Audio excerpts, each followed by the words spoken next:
7th anniversary of marriage. I found a lace panty in my husband's pocket. He said calmly, "It's just the 7-year itch.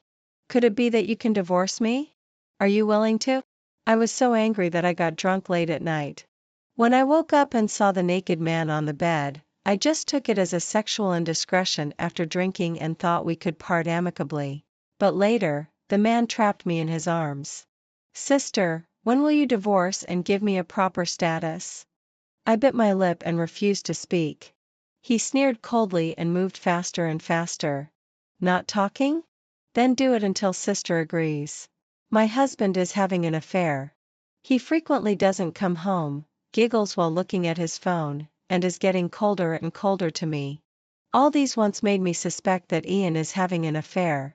Now the lace panty found in my husband's pocket confirms my suspicion. The deep red lace panty for women is very sexy.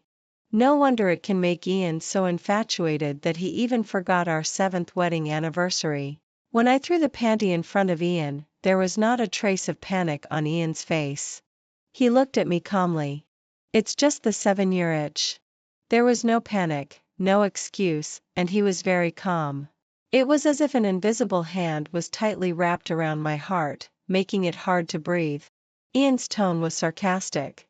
"Could it be that you can divorce me? Are you willing to?" The contempt and sarcasm in his eyes pierced my internal organs like sharp blades. I stared at him for a long time and said, "Today is our 7th wedding anniversary." Ian raised his eyebrows and sneered. He stood up and walked up to me and kissed me on the face. "Happy anniversary, wife." Sitting in the car, I wiped the place where Ian had kissed in the rearview mirror. My temples were throbbing. The pain of heartache and palpitations came up together, making me feel suffocated. I almost ground my back molars. I took a deep breath and started the car. Mom was having afternoon tea in the conservatory. I told her that Ian was having an affair. Mom just gave me an indifferent look and continued to drink her afternoon tea. There is no man who doesn't cheat. You have to find a way to win back your husband's heart and make him return to the family. I told you earlier to have a child. It's a pity that your belly is not up to it. Otherwise, you wouldn't be so panicked now. I looked at Mom silently. I opened my mouth but couldn't even utter a syllable. Right. I was too naive and fantasized that my family would support me. Before I left, Mom called me. "Vivian." I paused but didn't turn back. Mom's warning came from behind. "Don't think about divorce. If there is no support from the Yi family, what about the company? Don't be too selfish." The next day, I was woken up by the alarm clock. I opened my eyes with difficulty and groped to turn off the phone alarm. Looking around, judging from the decoration, I should be in a hotel. My whole body ached. Even moving a finger made me feel like my body was falling apart. In the midst of a splitting headache, I recalled what happened last night. My sight was fixed on a certain silicone object on the ground, and I was instantly stunned. I was about to get up in a hurry, but my hand touched something. I turned my head stiffly and looked. It was a man. The moment I saw the man's appearance clearly, I wished I could die immediately.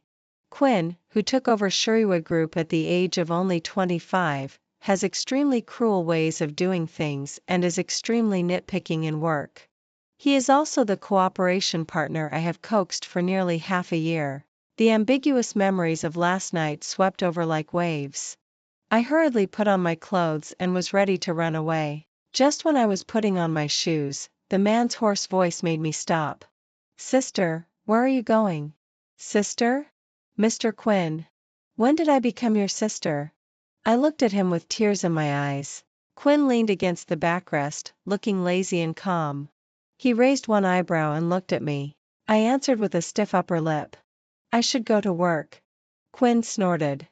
I thought sister was going to leave me and run away. He called me sister one after another, making me get goosebumps all over. I left a sentence. "Don't be late for work." Then I fled in panic. When I arrived at the company, I realized that I had disappeared all night and Ian didn't even make a single call. Right. He is in the arms of a beauty now. How could he think of his original wife? In the next few days, I asked others to attend all the meetings that Quinn would participate in on my behalf. I really didn't know how to face Quinn, so I simply pretended to be an ostrich. But my ostrich act only lasted for 2 days before I was calculated. I was invited to a dinner. As soon as I entered the private room, I saw Quinn sitting in the main seat. Seeing me come in, Quinn looked up at me, curled his lips slightly, and silently made a lip shape to me. Sister. The moment I recognized his lip shape, I just wanted to turn around and run away. During the meal, Quinn's eyes fell on me from time to time. I could feel it but didn't dare to look at him. Suddenly, an old man without good eyesight pointed at the ambiguous mark on Quinn's neck in surprise and said, "Does Mr. Quinn have a girlfriend?" I looked at Quinn guiltily. Quinn gave me a meaningful look. Not a girlfriend yet. She probably thinks I'm not good enough and is hiding from me and refusing to see me. I awkwardly raised my wine glass and took a sip of red wine. Then I got up and went to the bathroom. After coming out from the bathroom and calming down, when passing the corner of the corridor, I happened to bump into Quinn, who was waiting for me. Quinn looked at me, who had nowhere to retreat, curled his lips and smiled silently. "Sister, why are you avoiding me?" My lips twitched. "Guess why I'm avoiding you?" "Because I'm a married woman, and you are the most sought-after diamond bachelor in the capital." I summoned up my courage and replied to him, "I'm already married." Quinn's gaze fell on the wedding ring on my ring finger, and his eyes darkened. "I have a husband." Quinn's gaze held a dangerous meaning, burning and gloomy. "But that night when you asked me to slow down, you didn't." I quickly covered his mouth. "Lower your voice. Is it glorious? I'm a married woman. Do you think it's appropriate for us to be involved?" Quinn grabbed my wrist and forcefully removed it from his mouth. His dark eyes looked at me. "But you seemed so comfortable that day. How is it inappropriate?" I was afraid that someone would appear and hear our conversation, so I wanted to pull him away first. "It's simply not." My words were choked off in my throat. I saw Ian come out of the private room with a girl in his arms. The girl didn't know what she said to him, making him laugh. He lowered his head and kissed the girl. Quinn followed my gaze and his face darkened. He hugged me and held me tightly in his arms. He whispered in my ear, "Don't look dead." I don't know how long I walked. Suddenly, a downpour began to fall from the sky. I didn't even take my coat. The clothes on me were extremely thin. When the cold wind blew, it was bone-chilling cold on my body. I squatted by the roadside, and the scene of Ian kissing the girl kept appearing in front of my eyes. My stomach kept churning. I felt extremely uncomfortable. I was completely soaked and shivering from the cold. Suddenly, a coat covered me, covering my whole body. The familiar smell of the coat came, and the smell of tobacco mixed with the scent of cedar invaded my nostrils. I looked up at the owner of the coat. Quinn was standing in front of me with an umbrella. He looked down at me lazily. We silently stared at each other without speaking. Quinn extended his hand, and his voice was a little low.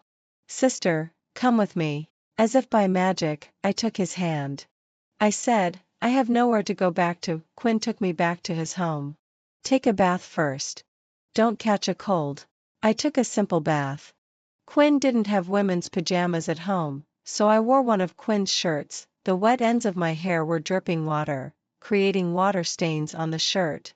I sat silently on the sofa. Quinn's voice came from above my head. "Drink a cup of hot water." I took the water cup from Quinn and took a sip. Quinn picked up a towel and helped me dry my hair. We were very close.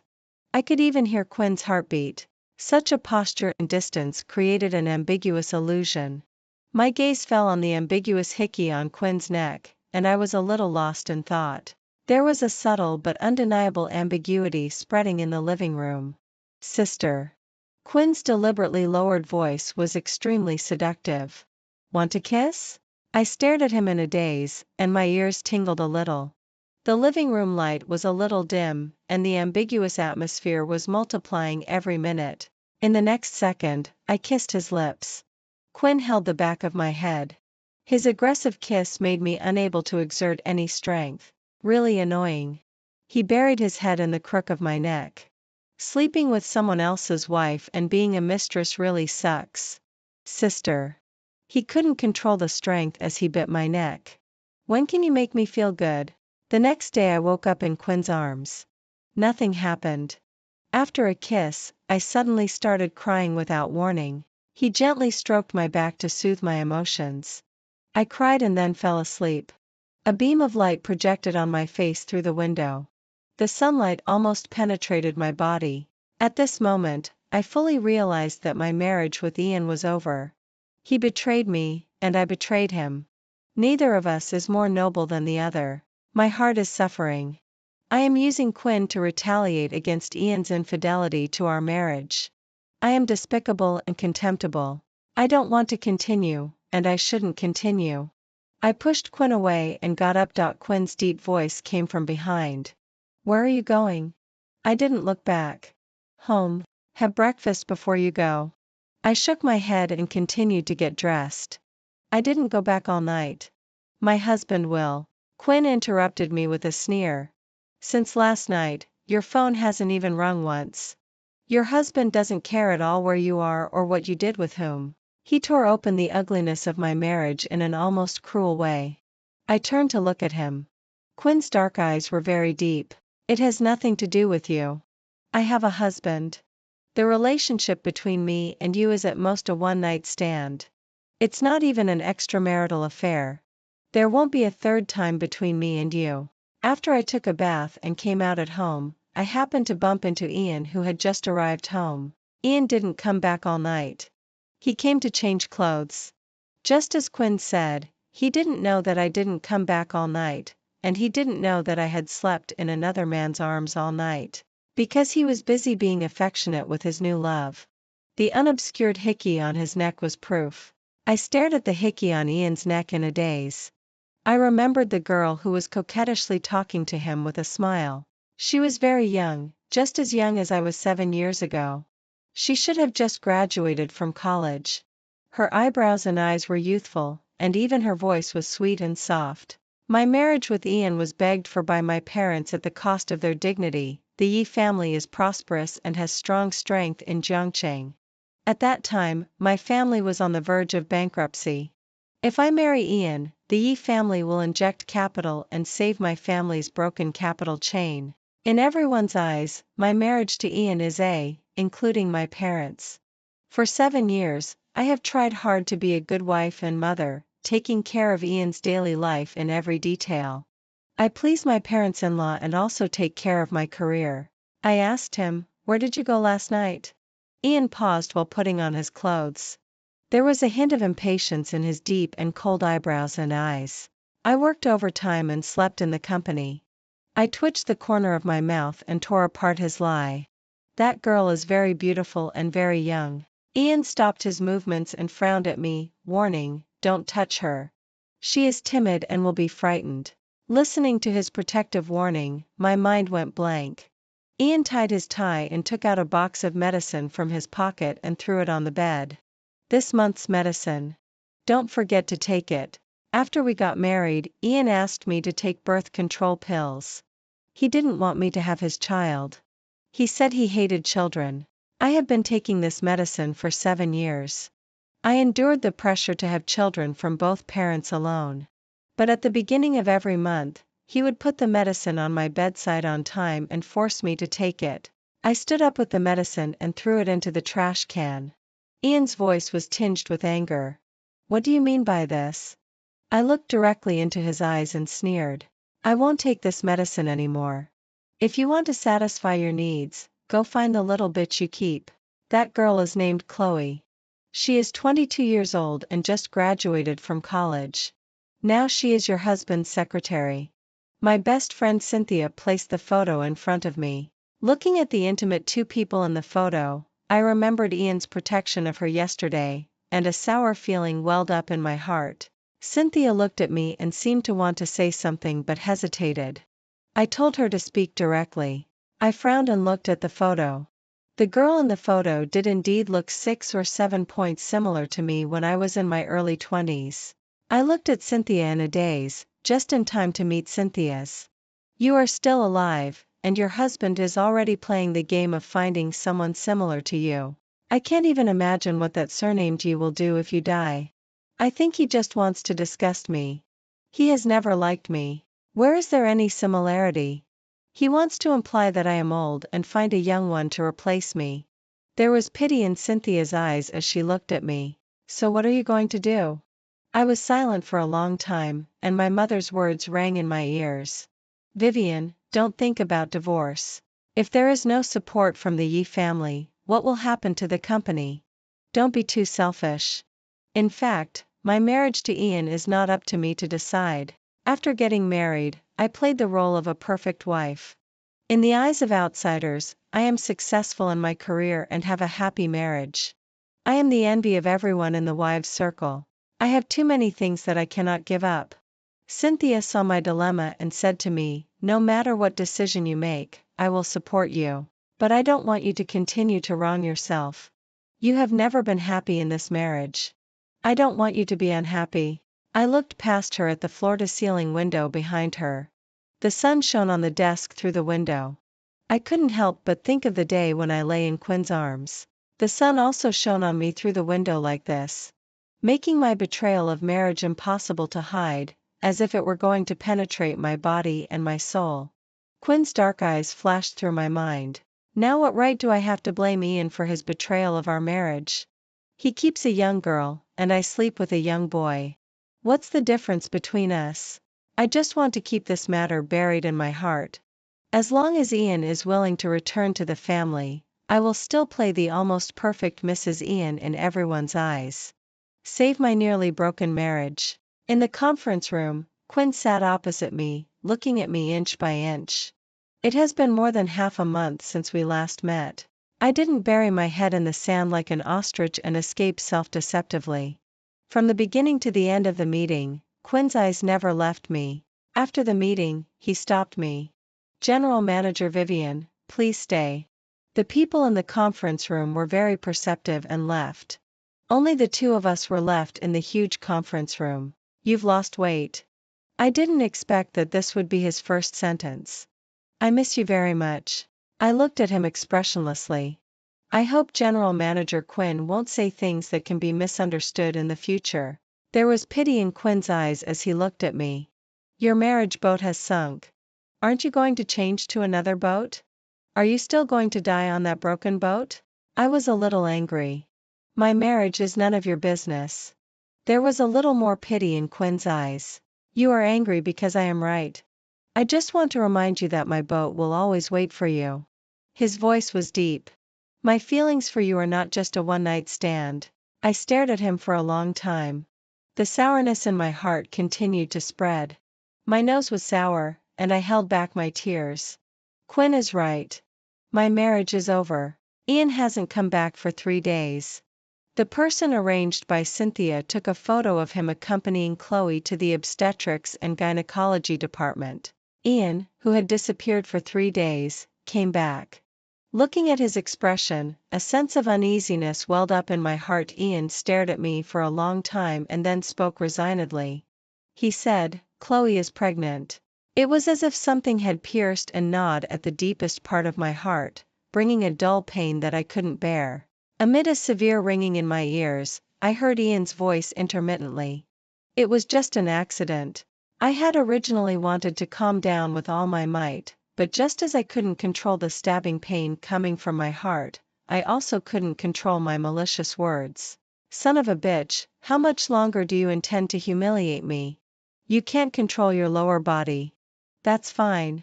But you also let the whore you keep outside get pregnant. What are you going to do next?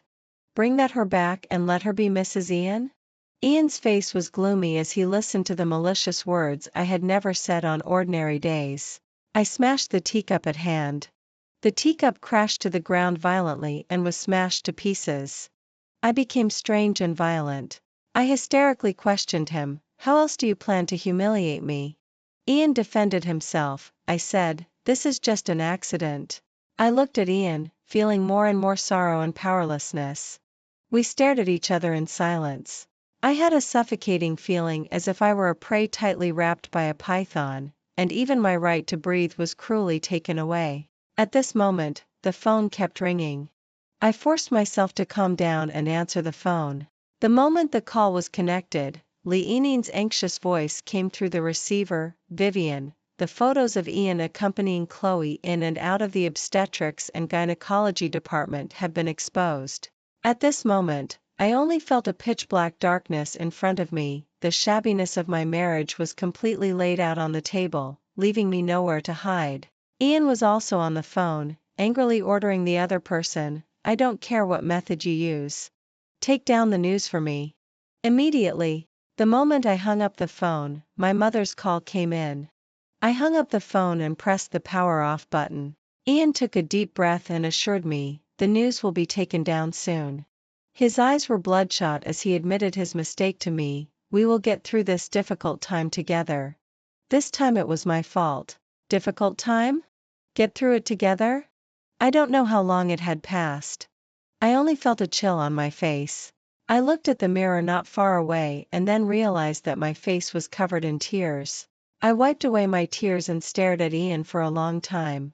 "Ian, perhaps you don't believe me, but I really loved you." My voice was choked. "Very much.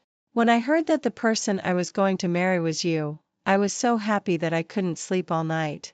I thought that finally God had shown mercy on me and I could marry the person I liked.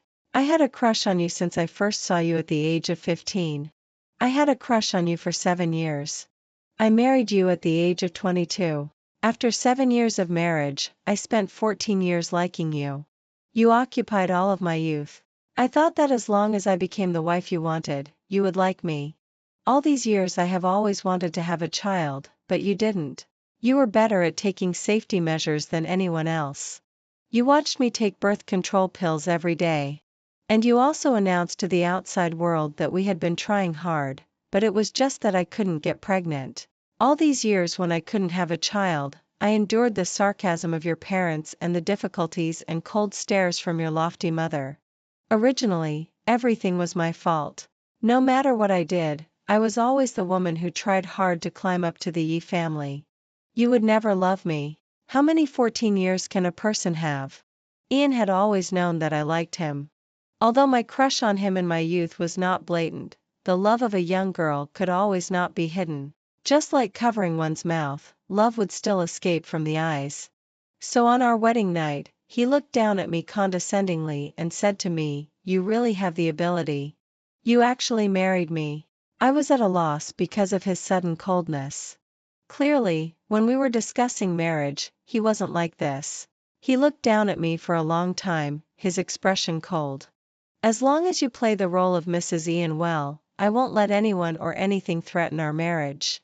You will always be Mrs. Ian." I believed him. All these years I have been dedicatedly playing the Mrs. Ian he wanted, not daring to be the slightest bit lax. But what did my efforts bring in return? A trace of complicated emotion flashed in Ian's eyes. He said, "Chloe is just the 7-year itch. She has no meaning to me at all. I just think that we have been together for too long and there is no freshness anymore." I didn't expect things to develop to this point. I raised my hand and wiped the tears on my face. I heard myself say, "Let's get a divorce." Ian asked me in disbelief, "What did you say?" I repeated, "Let's get a divorce. The child in Chloe's belly can't become an illegitimate child of the Yi family, right? Are you willing to let Chloe be wronged?" Vivian, who didn't have a relationship with Quinn, can stand on the moral high ground and condemn Ian, but today I can't. Although I didn't get Quinn pregnant, I have already cheated on and betrayed my marriage. I have vented. Now I just want a divorce and end this ridiculous marriage. How can a marriage where both parties have cheated continue? Ian expressed his thought, "She can give birth to the child and you can raise it." I looked at Ian in shock. The shock his words brought me couldn't help but make me laugh. I laughed loudly. The almost hysterical laughter resounded in every corner of the living room. I slowly stopped laughing and wiped the tears from laughter at the corners of my eyes. "Ian, thank you. You have made all this easier. These 7 years of marriage have been like a nightmare. Now it's time to wake up." I was like a madwoman throwing my things into the suitcase. Ian stopped me and shouted at me, "Where are you going?" "Moving out." I said I want a divorce from you. Ian kicked over my suitcase. His expression was twitching with anger. It seemed that the word divorce had touched his reverse scale. He raised his hand and tightly pinched my chin, forcing me to look directly into his eyes. He gritted his teeth and said, "I will not divorce you unless I die. When we got married, we took an oath to share life and death and never abandon each other." I sneered, "When you were sleeping with other women, did you think of our oath?" Ian lowered his eyes, and his eyes darkened sinisterly. "You are my wife and different from all other women outside." Listening to his high-sounding words, I just wanted to spit in his face. I shook off his hand and looked at him coldly. "I will ask my lawyer to contact you." I turned to leave. Behind me came Ian's threat, "Do you think you can bear the consequences of divorcing me?" I paused in my steps, turned to look at him, and retorted sarcastically, "Are you talking about the consequence of splitting half of your fortune? I think I will enjoy it very much. It must be very cool." I thought about leaving gracefully without taking anything. But the ideal is full while the reality is very skinny. Divorcing Ian means I must break with my family. I will lose both my marriage and my job at the same time. I also have to survive. So I used all my savings and hired the best lawyer team in the country to help me. Sure enough, in less than a day, my office was emptied. This is a warning from my family. My mother's phone call also came as expected. "I've told you not to think about divorce. Why are you so selfish? I tell you, your father is very angry now. If you still want to return to the company, you should go home obediently, apologize to your husband, and be Mrs. Ian again. Do you really want that bastard to take over your position?" My silence made her even angrier. "I have tolerated your father's illegitimate child outside entering the Shin family. Now are you still going to give up the heir's position to that bastard? How could I have such a daughter like you? Are you really going to piss me off? I climbed up to the Yi family for you with great effort to help you secure the heir's position. It's not for you to divorce just because of a little grievance." I directly hung up my mother's phone. I will not be controlled by anyone anymore. Being driven out of Shen's and letting the illegitimate child take over my position doesn't matter to me. The phone rang. I thought it was my mother, but it was a string of unfamiliar numbers. After I answered, I heard a young and lively female voice. "Hello, is this Vivian's phone?" Intuition told me that the person on the other end of the phone was Chloe. I answered coldly, "Yes." Chloe's voice was a little nervous. "I am Chloe, Ian's." She paused as if she didn't have the courage to say the words mistress. I think people are really wonderful. They can comfortably hug someone else's husband and engage in mistress affairs, but they will be ashamed to admit that they are mistresses. I took over the conversation. "I know who you are. You are Ian's mistress." There was silence on the other end of the phone. Chloe continued, "I want to meet you." For some reason, I agreed to her request for a meeting and sent her the address of the tea room. Chloe sat opposite me. I carefully looked at her. Delicate skin, young, beautiful, obedient, and sensible. All these words can be used to describe her. She looked at me timidly, in sharp contrast to my calmness and composure, making people involuntarily want to protect her. I wonder if I could resist this kind of young temptation if I were Ian. I subconsciously picked up the cigarette on the table and wanted to light it, but remembering her pregnant status, I put it down silently. She took out the examination sheet from her bag and put it on the table. She said to me, "I am pregnant." I lowered my eyes and glanced at the examination sheet. There was not much fluctuation in my emotions. "I know." Tears burst out of her eyes. She begged me, "I know I am not qualified to say such things to you. But I really don't want my child to be an illegitimate child. I love Ian very much. I really love him. So I beg you to leave him." My heart ached suddenly.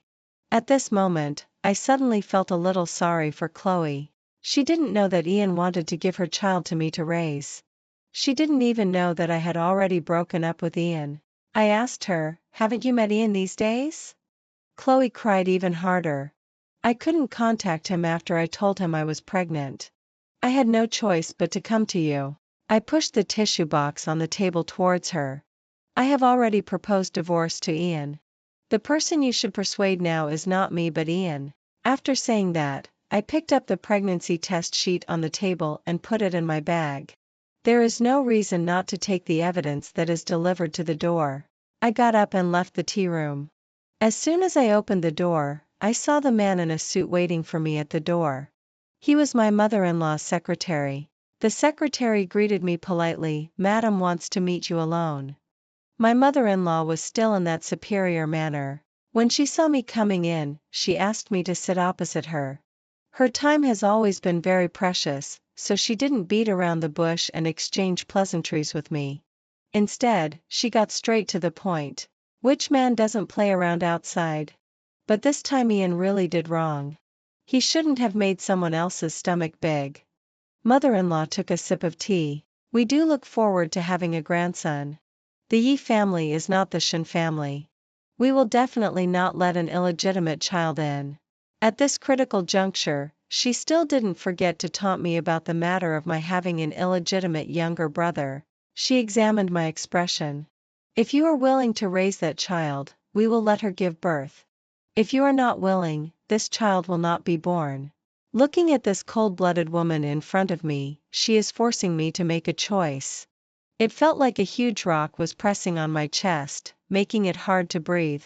I stood up and didn't want to continue this topic. I looked down at my mother-in-law condescendingly. This was the first time I had looked at her like this. "The child is not in my belly. That is the child of your Yi family. His fate has nothing to do with me and is not something I can decide. But this marriage, I must get divorced. No matter what price I have to pay, I will no longer let this nominal marriage trap me." I turned and left. After holding the doorknob, I turned to her and said, "These years it's not that I can't have a child. It's that Ian has been making me take contraceptives."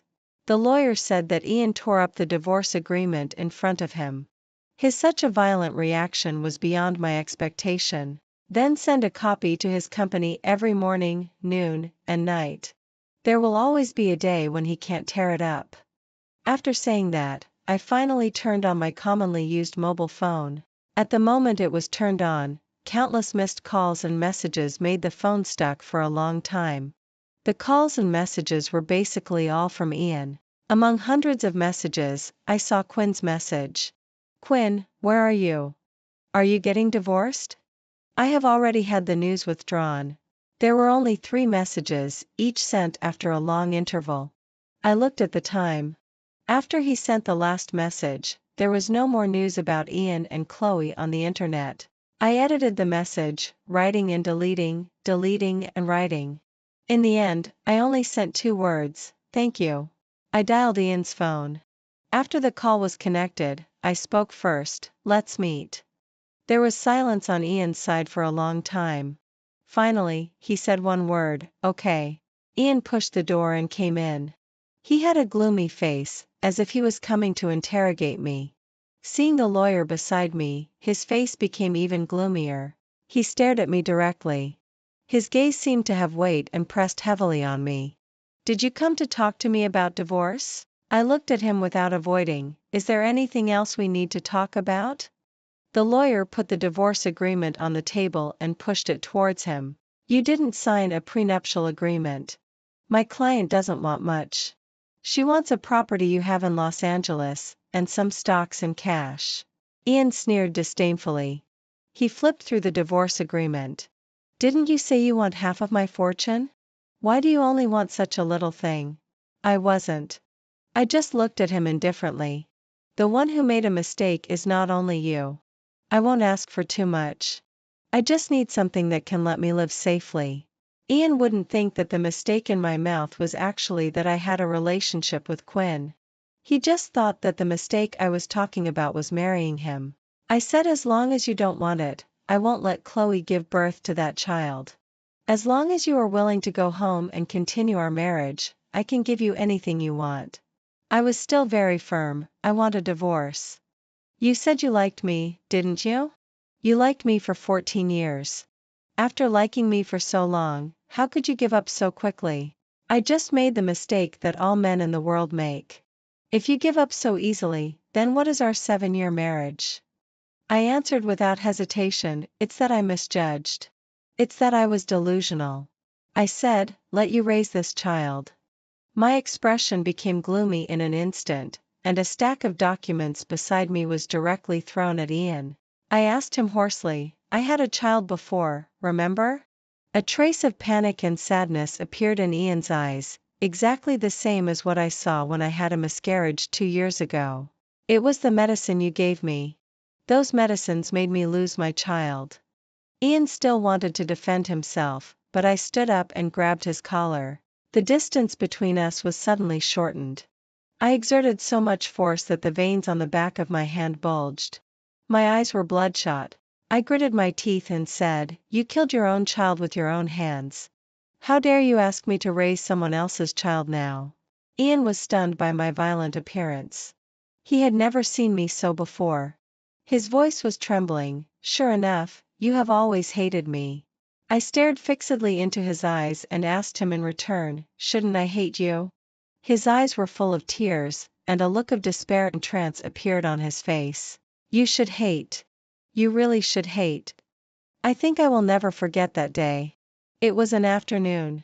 I was taking a bath when suddenly there was an unbearable pain in my abdomen. Immediately after, a warm current flowed down my legs, and blood spread in the water. I put on my clothes with difficulty and asked the nanny to call an ambulance for me. I fainted before the ambulance arrived. I woke up from the extremely tearing pain. What I saw was the pale wall. The doctor said I had a miscarriage. I don't know how this child was conceived. The doctor said that even if taking contraceptives, it is possible to get pregnant. Ian just looked at me indifferently. The doctor said that you also took medicine when you were pregnant.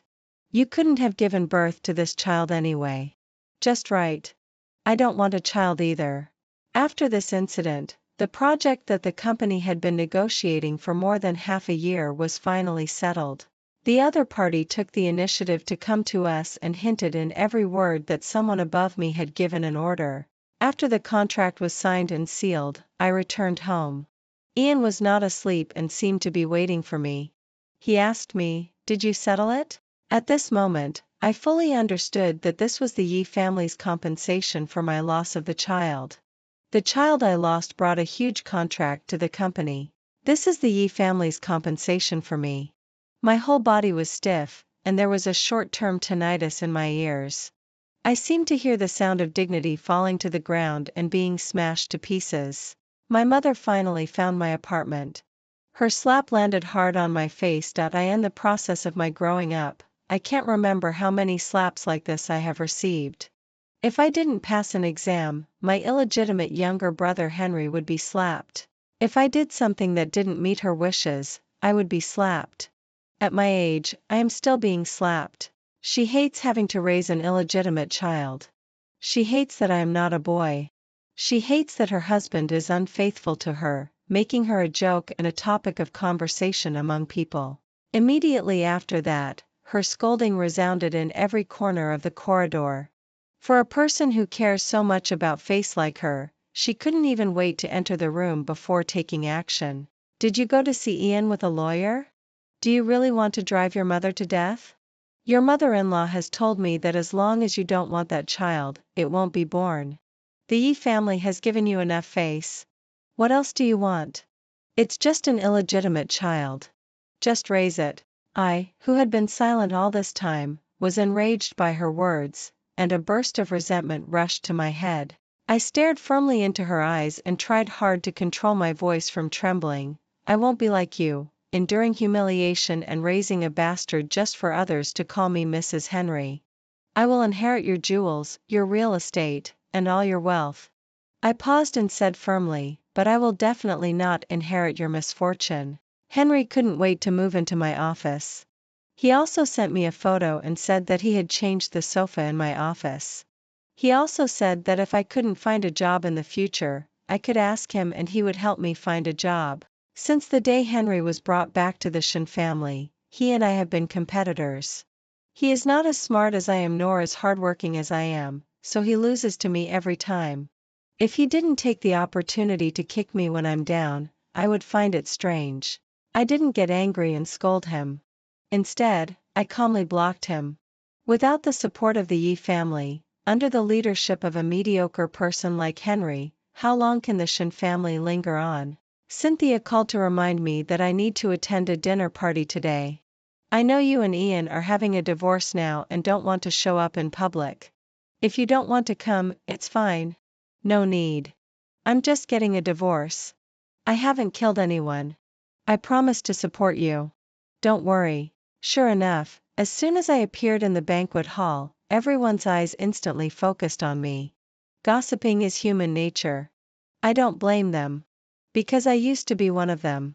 I took a sip of champagne and looked around the whole hall. Just then, I happened to meet a pair of pitch-black eyes. I casually looked away and didn't look in Quinn's direction anymore. Everyone was silently praying in their hearts that Ian would appear so that they could watch a free drama. Unfortunately, until the end of the banquet, Ian didn't appear. They didn't see the Shura field they wanted to see.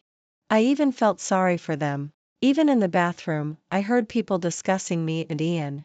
How could Vivian, who is so proud, be willing to raise an illegitimate child? Usually pretending to have a happy family, but it still turns into chaos. With warm water pouring on the back of my hand, I quietly listened to the conversation of two women.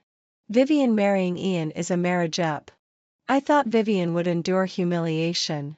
But it turns out that she even had a lawyer draw up a divorce agreement. Oh, then Vivian must have made a fortune. The Yi family is so rich. Vivian must take a layer of skin off the Yi family. The woman's voice got stuck in her throat. She looked at me awkwardly with her hand still on the doorknob. I looked at her casually and replied, I didn't ask for much. Not everyone can take a layer of skin off the Yi family. The two women looked at each other. I turned and left. I hid in a corner to get some fresh air and sober up. There was a sound behind me. I looked over in the direction of the sound. The man's facial features were hidden in the darkness, and his left shoulder was casually leaning against the door panel. I squinted to see the man's appearance. The man's muffled laughter came. That lazy and contemptuous air, I could recognize it even if it turned to ashes. I silently rolled my eyes. President Quinn, are you trying to scare people by dressing up as a ghost? He asked with a smile. Did I scare you? I raised my eyebrows in disdain. I don't think so. It's a pity. I really want to see the frightened look on my sister. There was a hint of banter in his tone. He took a few steps forward, lowered his eyes, and stared at the hair at my temples that trembled gently because of his breath. You are getting a divorce. I subconsciously took a step back to widen the distance between us. Yes, I am getting a divorce. I reminded him, if someone takes a photo of me and you at this critical moment, it will affect my division of property. Quinn raised an eyebrow and looked at me, taking 2 steps back and widening the distance between us even more. Then we really should keep our distance. My fault. He readily admitted his mistake. Before your divorce judgment comes down, I will pretend to be unfamiliar with you. I was a bit drunk. Looking at Quinn's handsome face, I suddenly burst out laughing. The questions that had been puzzling me these days kept swirling in my mind. I asked him, did you have someone release the photos of Ian and Chloe? The Yi family is extremely powerful. If no one had instigated it, no one would dare to expose the photos. And the only one who can oppose the Yi family is the Chi family. Quinn frowned. I admit I'm selfish. I just want to have you. No matter what despicable means I use, I must have you. I long to have you. No one and nothing can change my longing for you. But I will definitely not let you become a laughing stock in everyone's eyes or a topic of conversation after meals. I like you. I will not do anything to hurt you. He stared at me, his eyes full of seriousness. So, it wasn't me? I was a bit embarrassed and looked away. Quinn chuckled. An umbrella won't fall from the sky. That umbrella was sent to you by my order. I frowned in confusion. He explained my doubt. Half a year ago, when you were standing in the rain and crying in front of the hotel, someone gave you an umbrella. I remembered what happened that day. That was the first time I suspected Ian was having an affair. I saw him enter the hotel with a woman in his arms. I called and asked him where he was. He said he was working overtime. While answering my question, he kissed the woman. At that time, I felt like the sky was falling. Unconsciously, I had been standing in the rain, ignoring the eyes of others. At that time, someone handed me an umbrella. It turned out to be on Quinn's instructions. I know you are a very proud person and wouldn't want your partners to see you in a messy state. So I didn't go forward in person. At that time, I had only seen you twice. I already knew to protect your pride. But what about your husband? He will only trample on your pride and make you a joke after meals. Ian still refuses to sign the divorce agreement. Endless news reaches my ears. Ian gets drunk every night and always murmurs my name. Chloe had an accident. The child is gone, and even her uterus couldn't be saved. Cynthia said sarcastically, "Do they really think we are all fools? The Yi family is showing their stance to you. Punishing the mistress, even removing the uterus." I was silent for a long time and asked her, "What about Ian? As the chief culprit, is he just hiding away beautifully?" Cynthia instantly fell silent. The Yi family is really too terrifying. I don't want to continue to waste my future in such a family. I chat with Quinn from time to time, and our relationship is much closer than before. Henry soon made a major mistake. The Chi family mercilessly withdrew its investment, leaving a mess for Shen's. When Quinn talked about Henry, his tone was full of contempt. Shen's will definitely go bankrupt in just a few years under his hands. I really don't know where his mind is. Quinn didn't need to say it clearly. I also know that he is venting my anger. If I had made the same mistake, Quinn would definitely not withdraw his investment so resolutely. Ian's endless stream of reconciliation text messages kept being sent to my phone. Eventually, I got a bit annoyed and directly turned off my phone. I don't know who gave Ian a bad idea. He started squatting in front of my house every day. I could see him as soon as I walked to the window. I thought he would give up after 2 days, but unexpectedly, he persisted for a long time. When I got out of the car, Ian saw me and dropped the cigarette between his fingertips. I was a bit helpless. "Don't you go to work, wife?" he called me in a low voice. I frowned. "If you refuse to sign the divorce agreement, I will file for divorce through litigation. At that time, it will be bad for everyone, especially you. I am no longer at Shen's. I don't care whether Shen's and Ye's stocks will plummet because of this, but you can't do it. The people of the Yi family won't allow you to do this either." Ian pressed his lips tightly. "I don't care. I just want you to come back to me. Chloe has been dealt with. I will never do anything to hurt you again. I now realize that I have always loved you. I already know I was wrong." His voice was tinged with pleading. "I will never force you to take medicine again. If you want a few children, we will have as many as you want. I promise I will be good to you." I looked at him coldly. What he promised to give me now is what I have been longing for in 7 years of marriage. But now, I don't want anything anymore. I just want freedom. No longer Ian's wife, the virtuous wife in others' eyes. "But Vivian." I still looked at him coldly. "I only ask you to sign the divorce agreement. Otherwise, I will file a lawsuit." Ian stared at me. The complex emotions in his eyes surged like an undercurrent. In the next second, he actually knelt down straight. I glanced down at him and turned around and left without hesitation. On a rainy night with pouring rain, a domineering president who kneels down to ask his ex-wife to reconcile. It's just like the romance novels I read when I was young. It's simply the standard configuration of a chasing wife crematorium. At this time, the heroine usually softens her heart. But in real life, I will only think Ian is stupid. His knees are not so precious in my eyes. I sat in silence all night. Ian knelt downstairs all night. When the sky was just dawning, Ian's secretary took him away. Even from a distance, I could see that his face was extremely pale and he was in a mess. Ian was sick and had pneumonia. Mrs. Yi called me. In the call, she lost her usual arrogant air and vaguely had a hint of ingratiation. Instead, I was a bit unaccustomed to it. "Ian is quite seriously ill. He has been murmuring your name. Can you come to the hospital to see him?" My tone was cold and distant. "Mrs. Yi, I think Ian and I are not in a relationship where I can visit him in the hospital now. Mrs. Yi obviously paused on the other end of the phone. After all, I have been very docile all these years and never refused any of their requests. Mrs. Yi, I have already told Ian that if he is unwilling to divorce by agreement, I will file a lawsuit. If we go through litigation for divorce, it will definitely have a negative impact on the Yi family.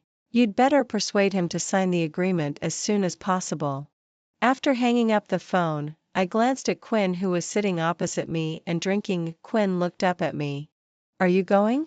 I shook my head. No. His tone was a bit sarcastic. I heard that he knelt downstairs at your house all night and then got sick. He is so deeply in love that he can even think of such a move. I chuckled and filled his wine glass. Quinn was sullen. That surname G is really ignorant. Only when he signs the divorce agreement can I pursue you openly. His burning gaze fell on my face, and I blushed under his gaze. Sure enough, the burning love of a young cub will always make an old ant's heart flutter. Probably due to Mrs. Ye's persuasion, Ian relented. He said he was willing to sign the divorce agreement. He didn't look well and was haggard. In the past, I would have been extremely distressed. I signed the agreement without hesitation. My decisiveness seemed to sting him. Are you so eager to divorce me? I said, yes, it's been a long time. Ian's eyes darkened, and his voice was a bit low. You have been wronged all these years. I didn't refute him because I didn't want to recall any more the pain I suffered in this marriage. I only want a new future, a future free from emotional and family constraints. At this age, I finally want to live for myself once. I know it's not too late. Ian and I walked out side by side from the Civil Affairs Bureau. Looking at the divorce certificate in my hand, it seemed that the air was much sweeter than before. On the contrary, Ian was like an eggplant beaten by frost, with only sadness on his face. At a glance, I saw the black Bentley not far away. That was Quinn's car. He said he would take me to celebrate my divorce. I turned to look at Ian. I said to him, do you know why I didn't forcefully take half of your fortune when you made a mistake? Ian looked at me blankly. Because you are not a greedy woman. I chuckled. Ian had shared the same bed with me for 7 years. Just as Quinn said, he really didn't understand me at all. No, I have always been a very greedy person. I originally wanted to tell him that I had also been unfaithful so that I could hurt him. But then I suddenly remembered that the real estate had not been transferred yet. I'd better tell him after the transfer. In the end, I just managed to say, take care. Ian's mouth moved, but he didn't utter a syllable. I turned and left without looking at Ian again. I got into Quinn's car. Quinn looked at the divorce certificate in my hand and said to me, congratulations. Looking at the divorce certificate in my hand, I couldn't help but curve my lips from the bottom of my heart. Yes, congratulations to myself. Then can I pursue my sister openly now? Quinn's tone was full of uncontrollable excitement. I looked at Quinn and blinked. You still have to wait in line. I still want to enjoy a period of single life. Quinn's face darkened a bit. In the end, he still chuckled. Okay. I will obediently stay by my sister's side and watch my sister enjoy her single life. Now I just want to be alone with myself and think about what I really want. Run towards my future, towards my future, towards my future, towards my future, towards my future, towards my future.